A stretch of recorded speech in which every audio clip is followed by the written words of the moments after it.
Hello friends and viewers, and welcome to my Papal Guard character guide. My name is James, I'm a global player and I started Sword of Convallaria in early September 2024. I'm a strategy and turn-based RPG fan, with the Fire Emblem series, Tactics Ogre, and Unicorn Overlord being some recent titles I enjoy. As such, I lack the technical knowledge and exposure to the Taiwan and China scene. I'm also a PvE-focused player, so I have no knowledge of PvP. As a result, I'm subject to feedback and open to being wrong. If you come across conflicting information to other guides and creators in this video, then that suggests that there are multiple ways to play a character. Play your way. As a fun fact about myself, I'm also an avid Thai tea boba enjoyer. Papal Guard's trait is Blessed Shield. As a tank, you want Papal Guard to have near 100% uptime on 3 buffs. He can somewhat sustain this with his own skill set and some gear, but external support is the safest guarantee. His initial skill is Hoplite Attack. This is one of 2 single target attacks available to Papal Guard, the other being Leg Slam. This is helpful to spend energy for damage. At rank 1, I recommend Defensive Stance. You can hypothetically maintain 100% uptime on Defensive Stance, and the block enhancement fulfills one of 3 buffs necessary for his trait. Consider Leg Slam if you need more knockback utility, but this will not be a regular part of Papal Guard's tanking capability. At rank 3, I recommend Heavy Armor. Heavy Armor at the start of battle fuels Papal Guard's physical shield uptime and is most helpful if you are using him for weapon retrial. Consider Guard if you want more assisting cover in your team. Be mindful the swap does not put Papal Guard or the swap target in an unideal position. At rank 5, I recommend Endurance Activation. However, what you select here may impact what you select at rank 7. Endurance Activation is another buff that can contribute to Papal Guard's trait. If he is away from external healing support, he can trigger this through lifesteal or tarots such as Gibbous Moon and Course of Fortune. If you plan to select this, consider Flagellant at rank 7.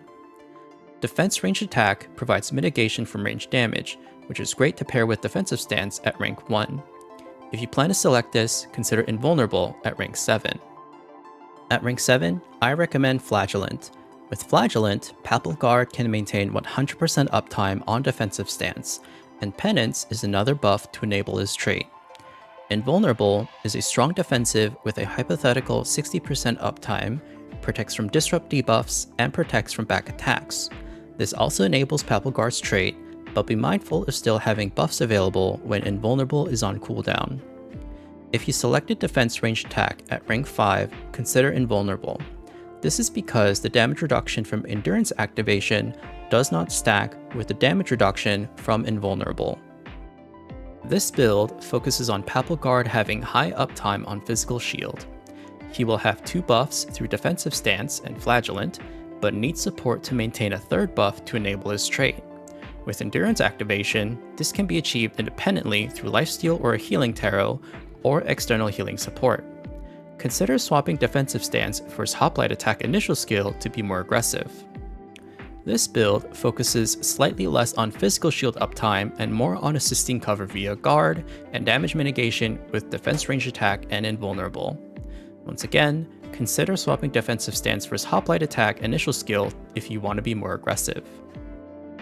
For weapons, with Papal Guard's high physical shield uptime, Guardian's Will is the best weapon and suits him perfectly. Otherwise, consider Senator's Swift Sword for a bit more HP and debuff utility, or Newborn Blade for some damage. For Trinkets, Cooling Powder is an option to protect his healing received, commonly used for weapon retrial 2 with the Gibbous Moon Tarot, Mystery Guardian for physical damage mitigation and protection from defense attribute debuffs, Fancy Hat to protect his active and passive skills, however, note the Invulnerable skill already provides the same immunity, or Luxite Great Shield to add another physical shield source. For tarots, you can use Silence of the Hermit for more damage mitigation, Gibbous Moon to provide some reprieve when injured. It will also trigger Endurance Activation, and again, this is commonly used for weapon retrial 2, or Course of Fortune as a general use tarot and secure buff count for his trait. The heal from this will also trigger Endurance Activation. For Engravings, Double Pentacle Engravings have a higher ceiling for HP and defense rolls, and this provides some cushion if Papal Guard is injured or dying.